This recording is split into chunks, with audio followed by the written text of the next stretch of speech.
बिस्मिल्लाहिर्रहमानिर्रहीम। नहमदुहु व नसल्ली अला रसूलिल करीम, अम्मा बाद, फ़अऊज़ु बिल्लाहि मिनश शैतानिर रजीम। आज हम पढ़ेंगे सब्जेक्ट। सब्जेक्ट जैसे पिछले लेक्चर में हम पढ़ चुके हैं। सब्जेक्ट कहते हैं डूअर ऑफ एन एक्शन, काम करने वाले को, में जिसको फाइल कहा जाता है उसको इंग्लिश में सब्जेक्ट कहते हैं। जैसे he is taking his class, तो काम जो है वो कौन कर रहा है, ही कर रहा है, या वो जिसका किसी सेंटेंस में जिक्र होता है उसको सब्जेक्ट कहते हैं। इसको अच्छी तरह से हम पढ़ने की कोशिश करते हैं। जैसे स्क्रीन में आपके सामने इसकी डेफिनेशन हैं। Subject is the doer of the action और the one being talked about in the sentence. मतलब ये किसी काम के करने वाले को हम सब्जेक्ट कहेंगे, या ऐसा शख्स जिसकी सेंटेंस में जिसके बारे में गुफ्तगू हो रही है उसे हम सब्जेक्ट कहेंगे, डूअर ऑफ एन एक्शन।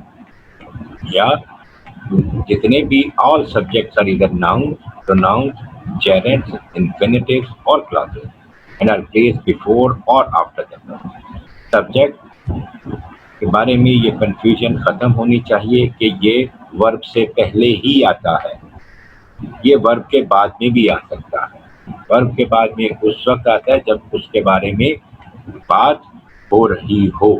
बाकी ये जितनी भी हैं नाउन्स, प्रोनाउंस, जेरेंट्स, इन्फिनिटिव्स और क्लॉजेस, ये हम अगले लेक्चर्स में पढ़ेंगे, इसलिए इन पे ज़्यादा गुफ्तगू इस वक्त नहीं करेंगे। एग्जाम्पल क्या है सब्जेक्ट की? Ibrahim went home late. इसमें डूअर ऑफ द एक्शन कौन है, घर कौन जा रहा है, वेंट होम लेट, ये खबर किसके बारे में दी जा रही है? इब्राहिम के बारे में दी जा रही है। और एक्शन करने वाला कौन है? इब्राहिम। तो जैसे हमने कहा doer of the action Ibrahim है, तो इब्राहिम इस सेंटेंस में सब्जेक्ट है। Ganiya is the smartest student in our class. अब गानिया कोई काम नहीं कर रही है, Ganiya doer of the action नहीं है।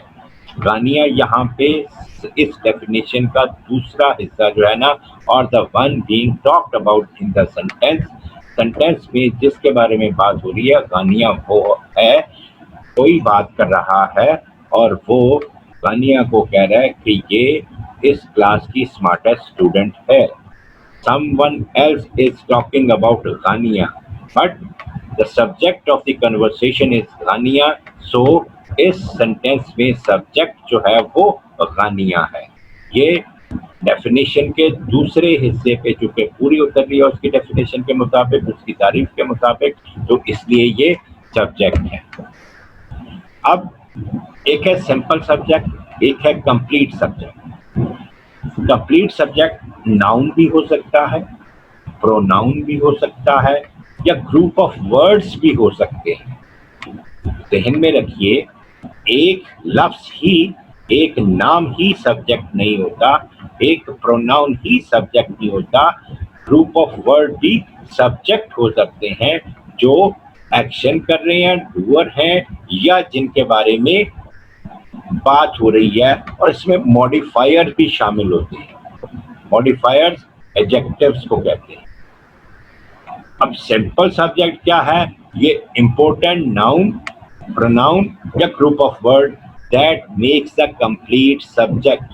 सिंपल सब्जेक्ट क्या है कि एक लफ्ज नहीं, ग्रुप ऑफ वर्ड भी हो सकता है, एक से ज्यादा अल्फाज भी हो सकते हैं। जैसे कि हम आगे देखेंगे, वो भी सब्जेक्ट, एक सेंटेंस के सब्जेक्ट हो सकते हैं। एग्जाम्पल क्या है सब्जेक्ट की? The batting coach has been hired by the cricket board. अब सिंपल सब्जेक्ट अगर हम लेंगे तो सिंपल सब्जेक्ट है कोच, लेकिन ग्रुप ऑफ वर्ड बन गया बैटिंग और कोच को मिला के। कोच को आगे मॉडिफायर ने इसको क्वालिफाई कर दिया, ये ग्रुप ऑफ वर्ड बन गया, दो अल्फाज बन गए, तो बैटिंग कोच ये कंप्लीट सब्जेक्ट है। सिंपल सब्जेक्ट क्या है? फाइल क्या है? डूअर ऑफ एन एक्शन क्या है? कोच। लेकिन कोच पूरा सब्जेक्ट नहीं है, बैटिंग कोच, बैटिंग ने इसको स्पेसिफाई कर दिया कि किस चीज का कोच। बॉलिंग कोच भी हो सकता है, फील्डिंग कोच भी हो सकता है, कैचिंग कोच भी हो सकता है। कोचेज के मुख्तलिफ एग्जाम क्रिकेट में हैं, तो वो उनमें एक को हाईलाइट किया गया है, एक को हाईलाइट किया गया है, तो उसका मॉडिफायर उसके साथ लगाया, उसका एक्सप्लेनिंग वर्ड उसके साथ लगाया, ऐसा लफ्ज जो उसकी तशरीह कर रहा है। तो तशरीह करने वाला लफ्ज भी सब्जेक्ट है, एक असली डूअर ऑफ एक्शन और जो उसको एक्सप्लेन कर रहा है, ये दोनों मिलके एक सब्जेक्ट बन गए। इसे हम एक को कंप्लीट सब्जेक्ट कहेंगे, दूसरे को simple. The batting coach complete subject, simple subject क्या है? कोच।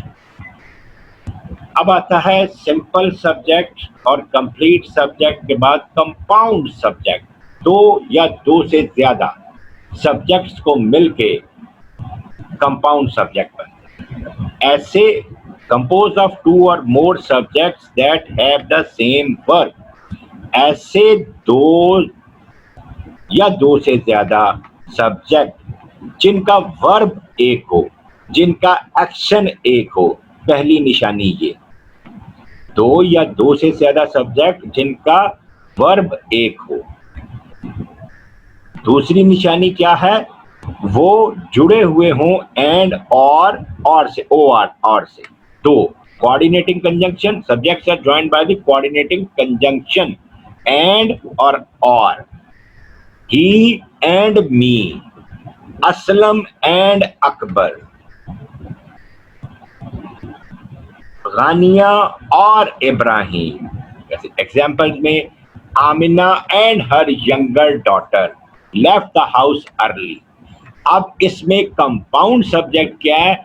आमिना एक सब्जेक्ट है, यंग डॉटर एक सब्जेक्ट है, लेकिन जब हम इनको देखेंगे, Amina and her younger daughter, इनके साथ वर्ब एक लगा हुआ है, लेफ्ट, और ये दोनों जुड़े हुए हैं कोऑर्डिनेटिंग कंजंक्शन एंड के साथ। दोनों शराइत पे ये पूरे उतर रहे हैं। कंपाउंड सेंटेंस की जो डेफिनेशन की शराइत हमने बयान की है कि दो या दो से ज्यादा सब्जेक्ट, एक उसमें वर्ब हो, वर्ब इसमें एक है लेफ्ट, एक वर्ब हो, सेम वर्ब उनके साथ लगा हुआ हो, और दूसरा कोऑर्डिनेटिंग कंजंक्शन जो है एंड या और जो है उसमें हो। इसमें दोनों शराइत पाई जाती हैं, लेफ्ट एक वर्ब के साथ जुड़े हुए हैं और दूसरा एंड जो है इसके साथ इनको मिलाया गया है। Amina and her young daughter, ये कंप्लीट कंपाउंड सब्जेक्ट है। आमिना और डॉटर को अगर हम लेंगे तो ये सिंपल कंपाउंड सब्जेक्ट है। आमिना और डॉटर को अलग-अलग ले ले तो ये सिंपल कंपाउंड सब्जेक्ट बन जाएगा। अगर पूरे को ले हम, Amina and her young daughter, तो ये कंप्लीट कंपाउंड सब्जेक्ट बन जाएगा। इसके अलावा simple subject, complete subject, compound subject, इसके अलावा भी कुछ ऐसे सब्जेक्ट होते हैं जिनमें से पहली मिसाल जो है डमी सब्जेक्ट। डमी सब्जेक्ट का मतलब क्या है कि जिसका कोई कंक्रीट रेफरेंस नहीं होता, with no concrete reference. It is raining outside. It is dark inside the room. It जो है ये डमी सब्जेक्ट है। डमी क्या है? कंक्रीट, इसका कोई वजूद नहीं है। सब्जेक्ट जो है डूअर ऑफ एक्शन है, यहाँ पे इट जो है डूअर ऑफ एक्शन नहीं है। ये एक्शन को बयान करने के लिए हमने एक लफ्ज लिया है जिसको इट कहते हैं, और ये गैर जानदार चीज जो है उसके लिए इस्तेमाल हो रहा है। It is dark inside the room. अब यहाँ पे डूअर ऑफ एक्शन तो है, डार्क है, इनसाइड द रूम कमरे में अंधेरा है, बाहर बारिश हो रही है। तो ऐसे अल्फाज जहां पर काम करने वाला मौजूद नहीं होता लेकिन काम हो रहा होता है, एक्शन हो रहा होता है, लेकिन डूअर ऑफ एक्शन जो है वो उसको डमी लेना पड़ता है। उसकी कंक्रीट प्रेजेंस मौजूद नहीं होती, फिजिकली वो प्रेजेंट नहीं होता, तो फिर हम उसे डमी सब्जेक्ट इट या दैट लगाकर हम उसको एक्सप्लेन करते हैं, जहां पर एक्शन हो रहा है लेकिन सब्जेक्ट नहीं है, काम करने वाला है। बात ऐसे हैं इसमें हिडन सब्जेक्ट जिसमें होता है, हम आपस में बहुत सारी गुफ्तगू करते हैं, जैसे get lost, come in, go outside, keep on playing. ये अल्फाज, इसमें सब्जेक्ट गायब है, हिडन है। लेकिन कीप ऑन प्लेइंग, मैं किसी को तो कह रहा हूं ना, keep on playing, keep on going, doing good work, keep up the good work, please pass the salt, ये मैं किसी को तो कह रहा हूं ना, वो किसी जो है हिडन है। जैसे यू, मैं आपको कह रहा हूं कि keep on listening this video, तो keep on listening this video mean मैं अपने ऑडियंस को कह रहा हूं आप ये सुनते रहें। Keep up the good work, किसी को शाबाश दे रहे हैं हम, तो सबको कह रहा हूं, दे को कह रहा हूं या यू को कह रहा हूं। और ये हिडन सब्जेक्ट हमेशा इंपेरेटिव सेंटेंसेस में होता है, हुक्मिया सेंटेंसेस में होता है हिडन सब्जेक्ट। तो 4 किस्म के हमने सेंटेंसेस पढ़े आज। सब्जेक्ट को देखा, कंप्लीट सब्जेक्ट, कंप्लीट सब्जेक्ट, फिर उसकी एग्जांपल्स देखी, simple subject, compound subject, dummy subject और हिडन सब्जेक्ट। इंशाल्लाह आपसे मुलाकात जारी रहेगी अगले में